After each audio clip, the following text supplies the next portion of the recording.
Hello, everyone. Welcome back to the channel for everything Arsenal and everything football. Thanks for being here. I hope you're all doing well. And transfer deadline day is here. I saw HJ90 saying this is one of his favorite days in the whole year, the transfer deadline day, better than his birthday. We'll have to discuss that. But yeah, it's a very good day when we're signing the likes of Pat and those kind of players. But this time around, you're not expecting those mini movements like that. But yeah, we will be discussing shortly about Mustafi. How sad are we that Mustafi is finally leaving? I'm very sure WSL is gutted that Mustafi is leaving. Reiss Nelson, Joe Willock, so many players on the transfer deadline day moves for us. So we will be discussing a few of them. And HJ90, how are you? Yeah, I'm good. Going into this today, I knew we weren't going to really sign anyone. Maybe if we did, it would be Van Aanholt, but it doesn't look like that's going to happen. We are getting rid of quite a few players. Ainsley, Willock, Yeah. they're both gone. Mustafi's gone as well. There could be a late one for Reiss Nelson as well, but we'll just have to see about that one. But on the whole, it's been a decent day in terms of the outgoings. With Niles going out, I wish we could have maybe got a left back in because I'm not too confident going into the rest of the season with just Cedric as a backup left back. Yes, we have Saka, but we need him forward up. But yeah, WSL, how are you? I'm good. I'm good. Are you happy with how the transfer deadline is turning up? Yes. I mean, I guess. I think the one thing for me was he had to get rid of players more than we had to bring players in January. Again, I don't think we was going to buy anybody. We weren't going to spend any money, and I think that's obviously been proven by the loan deals. But yeah, it was mainly about getting rid of the deadwood, and obviously Socrates and Özil were two of them, but Mustafi had to follow, and obviously he has, so that's pretty good. Awesome. So let's start right away with Maitland-Niles. SJ, I mean, what happened to Niles? Because he had like 2 man of the match performances. If it wasn't for Aubameyang in the semi-final and final, this guy probably was our second best player in those 2 games. So we thought this is him back in the team again. He will be playing next season. Tierney, let's be honest, Tierney wasn't as good as he was last season as he is this season. He was getting injuries and stuff. So we thought Niles would be playing. So what went wrong again? it's a confusing one in Maitland-Niles because we had an offer in from Wolverhampton Wanderers. We turned it down, 25 million, because Arteta wanted to keep a hold of him. So you'd think maybe he'd play him, but no, he's not played. He's barely played anything. You know, Cedric's played ahead of him, our right back. When we did play our left back once, he looked out of his depth. He looked really bad. In midfield, we've got other options, and he hasn't been considered as a midfielder. Even though I thought he looked good once he played in midfield in the Europa League. So for me, I'm just thinking, just get him out the door. If you don't want him, Mikel, just get him out the door and bring someone else in, because he's a player that is worth a bit of money. 25 million he's still worth. And I thought we could have got rid of him permanent now, because in the summer, 2 years left on his deal, so maybe it's a bit less. And it keeps going down. So I'd rather get rid of him because it looks like he's not going to play. Yeah, WSL surely would have taken the 22 million from Wolves at the start of the season. Yeah, I think it's a bit of a joke, really. I think it's just another example of why the club just isn't a good club when it comes to selling players. You know, we've spent over 190 million pounds on players, and all that money that we spent went to nothing. You know, there's all that we basically sold those players that we bought for free. So the club just is not very good at selling players. And I think Maitland-Niles is another perfect example. Wolves were willing to offer a big deal for him. You know, 22 million pounds is a lot of money for Maitland-Niles, and we turned it down. And that was apparently that was Arteta. Arteta was the one who refused the leaving of Maitland-Niles. You know, the fans didn't want Maitland-Niles to leave at the time. The club were willing to sell him, but it was Arteta who convinced them to turn it around. So for Arteta to do that, and then to not even play him, I don't really know. Like, is he? The club will probably be quite annoyed, because I don't think they're going to get as much money for Maitland-Niles now, because obviously Wolves, for example, they've got a replacement. They got Rayonate Nouri from, I think it was Angers in France, so they don't need anybody in that position. And yeah, there's no big club that's going to be willing to spend 20 million pounds on Maitland-Niles right now. But I think the loan deal itself is really good for him as a player. I think West Brom. Yeah, I think it is. I mean, West Brom themselves aren't a very good team. You know, their players aren't very good, which for me says Maitland-Niles should go in there and be the best player. End of. Yeah. You know, when Smith Rowe went to Huddersfield, he was one of their best players. When Chambers went to Fulham, he got Player of the Year for Fulham. He was on loan. Yeah. Like, he was one of their best players. So I expect the same from Maitland-Niles. And I think the reason why he didn't go to Southampton was down to him. He wanted to play in midfield, and they refused that. So it's kind of his fault that he's going to West Brom. But if that means he can play in the position he wants to play in, then in terms of, you know, he that's a good deal for him, which, again, hopefully he can do well there and either come back and start playing for us, or we can sell him off for a good bit of money. Okay, so that's Maitland-Niles. The second one is going to be Mustafi, HJ90. I mean, this let's be honest, no disrespect to him, but he's been very lucky to stay at Arsenal until 2021. Seriously, I've seen his compilation of mistakes on Twitter, and he should be nowhere close to our team. I have a bit of an unpopular opinion on this one. I was open for him to stay for the rest of the season, because I think he's a player that in the Europa League, he could have provided us with some good experience. He's a World Cup winner. He's helped us reach the final in Baku as well, a year or two back. So I was open for him to stay to the end of the season if we couldn't get rid of him. But, you know, don't get me wrong. The fact that we are getting rid of him to Schalke now is fine, because we have 5 centre-backs now. Chambers, Gabriel, it's Gabriel, Luiz, Mari, and then Holding, Chambers. That's 5. So yeah, getting rid of Mustafi isn't the worst thing, because again, that's more wages off the books, and obviously now, you know, Schalke are getting Mustafi, you know, Liverpool are getting their man in Kabak, so a bit of a merry-go-round there. So for Mustafi, it's a good deal going back with Kolasinac as well, meeting up. But I think on the whole, just getting rid of him, it's good business, because we spent 35 million on him, including wages, up to 50 million pounds in all. So it's a lot of money we've wasted on him. He's given us some good performances, but he's given us some terrible performances in recent as well. Yeah. So yeah, all the best at Schalke, but he has to go. WSL, I'm hearing Schalke, they're last in the table and they're signing Mustafi to save them. Good idea? I don't really care, to be honest. I mean, I'm happy he's gone. Yeah. The opinion that HD has, I accept that. You know, I'm open to all opinions, but I'm sorry, the guy is absolutely awful. I don't care about his experience. I don't care that he left. Yeah. I get you, but for me, it was just a matter of we had to get rid of him. I don't want him staying for any reason. He's a World Cup winner, amazing. If you actually look at the World Cup, he barely even played. He didn't even play in centre back. He was a right back. He was filling in for Philip Lahm when he had to play in midfield. So for me, it's like Edu. Edu isn't invincible, but he barely even played. So Mustafi's the same for me with the World Cup, but Mustafi, he ain't good enough. And yeah, Glenn, I've seen that compilation, and I think it really opened my eyes. I knew he was an awful player, but I didn't realise how bad he actually has been in certain moments. Some of the tackles that he tried in, and so I don't get what he was. For me, it's his awareness. He has no spatial awareness at all. He has like a tunnel vision. It's just I can only see what's in front of me. When anything's beside me or behind me, I don't know what I'm doing. And that for me is just Mustafi. I think he'll do well at Schalke in terms of, I think the German league will be more fitting for him. I mean, I can't wait to see Lewandowski rip him up. That'll be really funny. But yeah, Schalke are our bottom. They obviously need as much as they can get. They're about to lose Kabak. And I think the best thing about it is all the Man United fans are salty because they're now complaining at Arsenal for strengthening Liverpool. Because obviously with Mustafi going to Schalke, Kabak's going to Liverpool, so they're all salty. So it's just a win-win for me. Man United fans are salty, and we get Mustafi. So I think it's a great deal for him and for us. Yeah, HJ, let's be honest. Is he amongst the top 5 worst signings in the last decade? I don't think I'd push it that far, but he's been a bad signing in terms of the value we've got out of him, 50 million including wages. So like it's been bad, but he's given us some good moments. He scored that header in the North London derby. He's given us some good performances here and there, given his experience in the Europa League. So it's not, and I think last season he's probably one of our best centre-backs. Let's be real here. I think he was one of our best centre-backs. Yes, we had a rubbish season in terms of, you know, managerial change and things like that, but he's one of our best centre-backs, and yeah, he has to go. And it's good that he's going to Schalke. That shows you how bad we were if he was one of our best. One of our worst signings?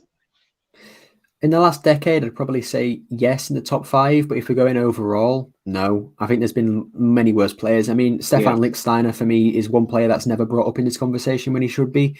He had 1 or 2 good performances, but he was here for a year. Yeah, Lichtsteiner was here for a year and did nothing. You know, Denis Suarez played once, got injured, and that was it. Like, yeah, there's so many more players that are worse than Mustafi in terms of Mustafi would give you a good performance every now and then. Yeah, other players they wouldn't. They just wouldn't. They were always bad. And I think the one thing with Mustafi I think that's quite interesting is I think we all know Schalke are getting relegated. Like their points to wins, etc. They're awful. I think Mustafi, he's expecting to get relegated and he's going to try and move on to a Bundesliga club. So he's going to go down with Schalke and then go back to the Bundesliga. So I think for him as well, he needs to play well for Schalke or his career is just going to be over. He's going to be a second tier player and everyone's going to forget about him. Back to his home country, by the way. So HJ, the next one is Joe Willock. This is a player I've been discussing for so many months. Does he? I've always said that he was the second person after Nketiah and Niles to emerge in the first team, and then he did very well in a couple of FA Cup games, Carabao Cup games, that bang against Liverpool in the Carabao Cup. But I mean, decision making, is he good enough? Does he need to go out on loan? I would sell him, to be honest. I've seen enough of hello? Yeah, I've had enough of Willock. I would have sold him instead of loaning him, but because he's one of them, he's had a lot of chances, especially under the different managers. Under Arteta, he played well in the Europa, and then he got into the Premier League team for a bit. He played a few games, and he didn't perform, to be honest. He didn't perform when he's got his chances. So Willock, to go on loan to a Premier League side like Newcastle, who are battling relegation at the moment, it looks like it will be a good challenge for him to see how he does. And maybe when he comes back, if he does well, then sell him. Or maybe if you can get him into a squad team. But I would try and look to sell him in the summer, probably, because I've seen enough of him. Yeah, WSL, has he frustrated you?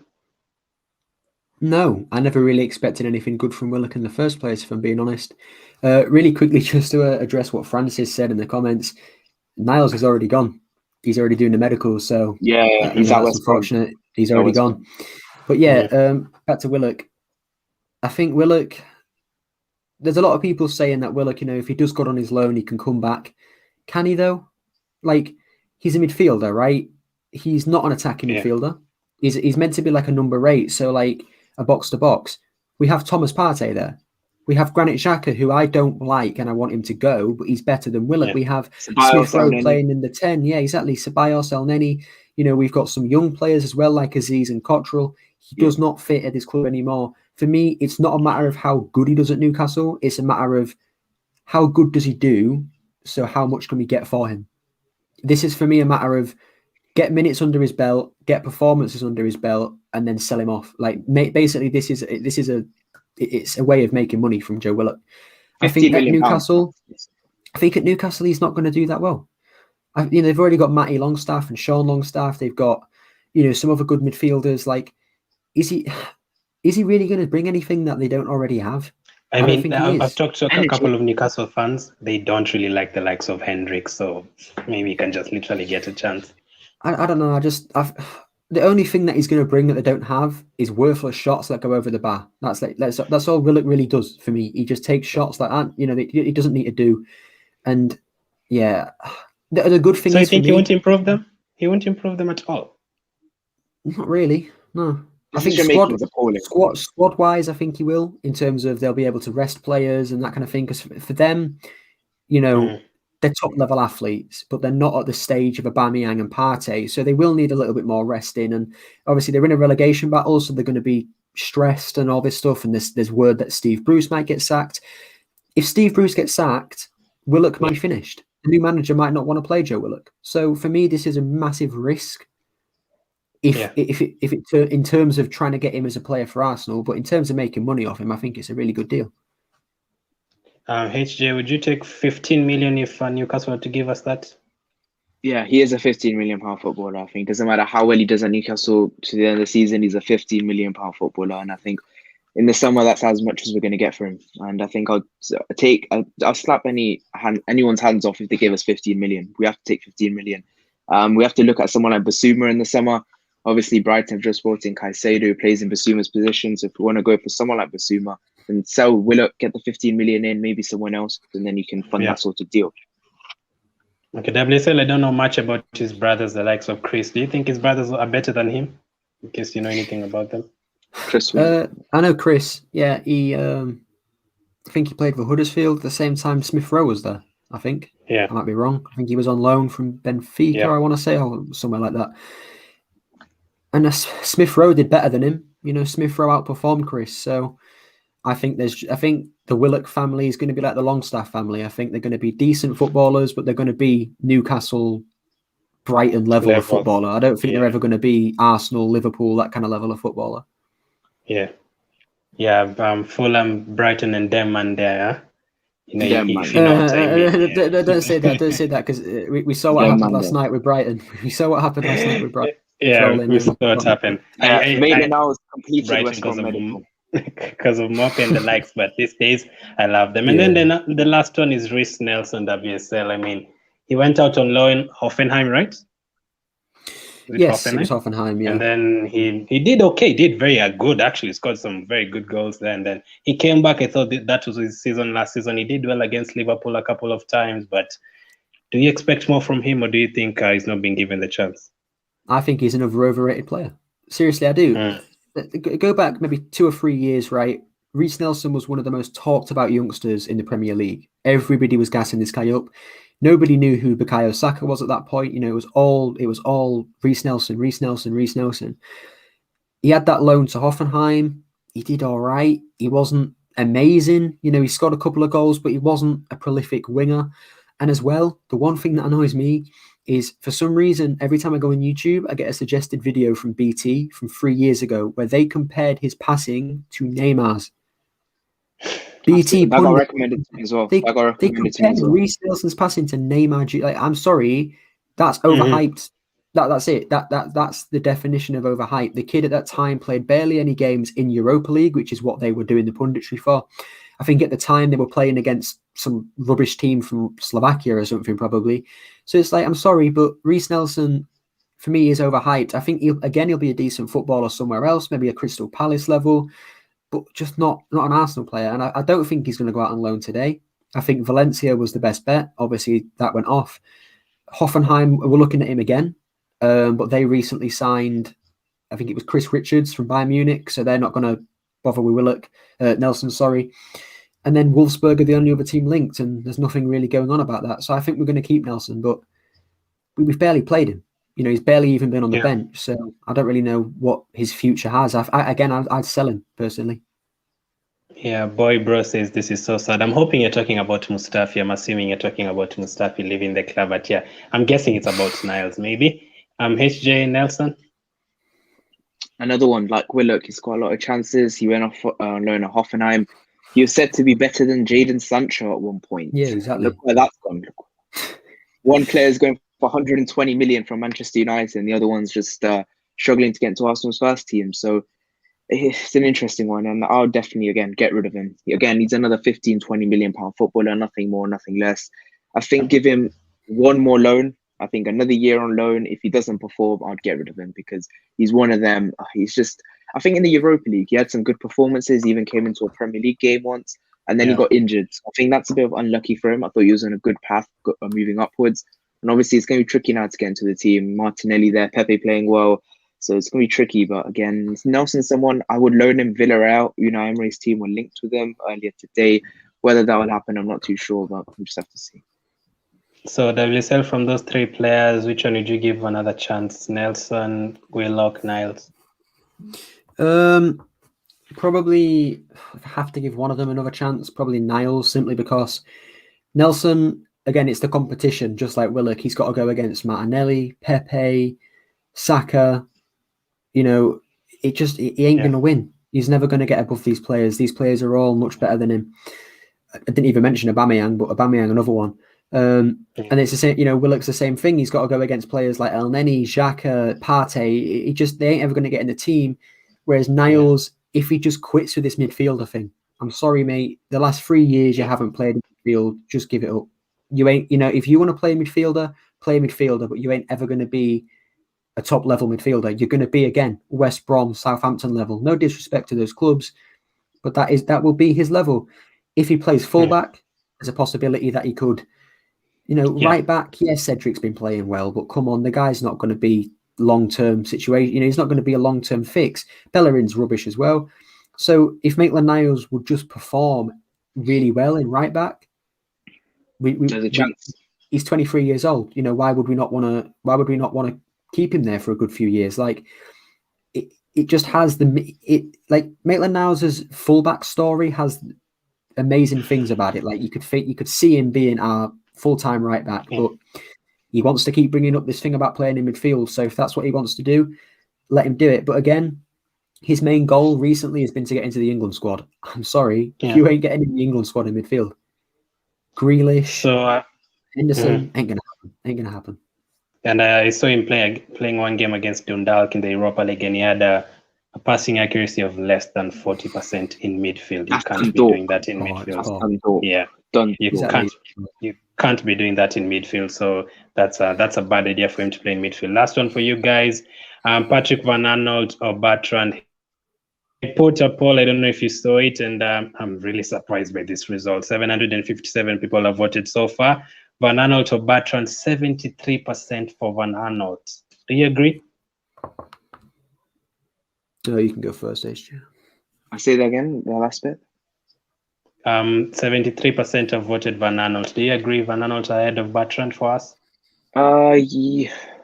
Yeah, they're both quite similar players in terms of what they can bring. They're both, I think, ex-Chelsea graduates, I think. I realized that yesterday. Yeah. I was like, Arsenal fans would like we love an ex-Chelsea player. And I think they're both players we would be considering. One is 28 years old in Bertrand, the other one's 30 years old in Van Aanholt. Both of a similar value, both played for similar level of clubs. So I wouldn't mind either, but they're both players that are running down their contracts. But I would like a left back in now, not in the summer, because in the Europa League campaign, Thursday, Sundays, Tierney's fitness problems at the moment. Am I confident with Cedric playing left back? Not really. Am I confident with Saka playing left back? A lot. Not really, because I would rather like Saka in the right hand side of the attack where he's more comfortable. Because you don't want Saka playing left back and then playing right. You don't want to mess with the development like that. Especially when he is playing so well this season on the right wing position. So I'd probably, out of the two, if I had to pick, probably Bertrand, but it looks like he's signing a new contract with Southampton, so probably Van Aanholt. WSL Bertrand or Van Aanholt? I really don't want any of them, if I'm being totally honest. They're both old. Bertrand's 31 and Van Aanholt's 30. Like, I understand it's a backup, and that you don't exactly need like a young, talented left back if you're going to get a backup, but they've both got negatives. Like Bertrand, again, he's old. He's never really been able to break into the England team. He's never really been that good. And then Van Aanholt, a lot of people have been saying, oh, he's a good this and that. The guy's been frozen out of the Crystal Palace team by Tyreek Mitchell, who's quite young. Like, if you're getting frozen out by a young player, you can't be that good of a footballer. I'll never forget his goal against Man United at Old Trafford when they won there. So that's probably the only reason I'd pick him. But if it's me, I'd go for that Scottish kid, that Josh Hoig from Hibs. Yes, he's very inexperienced, and there's a lot of people are saying, well, what if he flops this and that? You ain't going to be paying a lot of money for him. It'd be about $1 million. Are you looking for a permanent deal or just a few months? If it's Hibs at the end of the day, they're not going to be like Celtic. They can demand 20-30 million quid. Hibs can't. I think we could get in for maybe 5 million. Obviously, we gave them Matt Macy, so maybe we can go there and say, we gave you Macy, give us a cut deal, blah blah blah. That's up to the team and the club, but I'd take the risk. I mean, he's going to have that Scottish link with Tierney. He's also, exactly, him and a lot of people are calling him the new Tierney. So maybe if he can grow anywhere, if he can be half the player Tierney is as a backup left back, that's amazing. That's exactly what we need. And I think Tierney's quite a special left back. There's not many left backs like Tierney who are going to bomb down the wing, cut inside, and do what he does. And if Josh Hoig, who's meant to be quite similar, is similar, that's good for us, because I don't want us to change the style of our left side because of Tierney's injury. I'd rather keep it as similar as we can. So if Josh Hoig is similar, I'd rather get him. And again, he's not going to be expensive. And to be honest, Bertrand and Van Aanholt, they're going to want big contracts. Their Premier League experience. Josh Hoig, he's not going to demand stupid money. Oh yeah, I think Mitchell. I think it's another one of them. His contract's up in the summer. I think he's another like Tariq Lamptey, though. I think they're going to offer him a new contract, this and that, and obviously, I think that's another one of them ones. But yeah, Mitchell would be my perfect signing, but I'd get Josh Hoig if any. But if I have to pick between the two, I'd go for Van Aanholt simply because that goal against Man United. Just a couple of comments from the chat. HJ Jack says, if we can sell Nelson, Willock, and Nketiah in the summer, he's happy. Would you be happy too? Definitely, because I think Nelson, Willock together, they'll probably get around 30 million. And Nketiah looks like 25 to 30 million. So that's 55 to 60 million right there. So yeah, that could be an upfront payments for someone like Jack Grealish. You don't know. So, but yeah, I think we need to sell those three players. I've seen enough of them. They've got enough chances between the three, and I'll get rid of all three of them.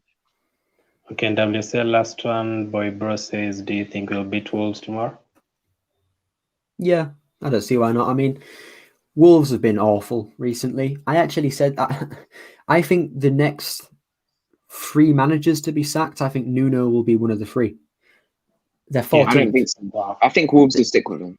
I think they'll stick with him as long as they can, but if they keep on the form they're at, they're going to be going down to 15th, 16th quite quickly, because if Brighton keep picking up wins and if Newcastle obviously hit a decent run of form, Wolves could be even lower. They've spent a lot of money recently, like a lot of money on these Portuguese players, and they're 14th. That's really not good. They were Europa League a season or 2 ago.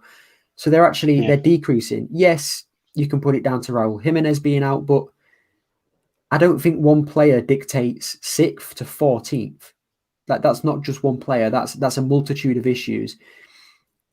And I think if they keep declining, Nuno will be the man that they chop. You know, I mean, he's going to be on the chopping block because they're going to need someone else. I'm just glad we never got Nuno.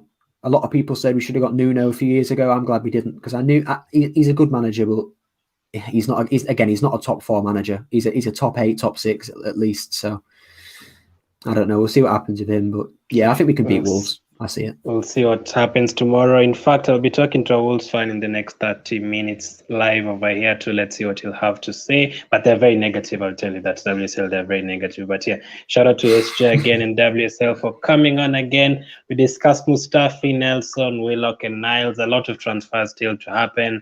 HJ90 will be live on his channel at around 10 UK time. Make sure you check that deadline stream. Thank you for watching. Keep staying safe, and I'll catch up with you guys later.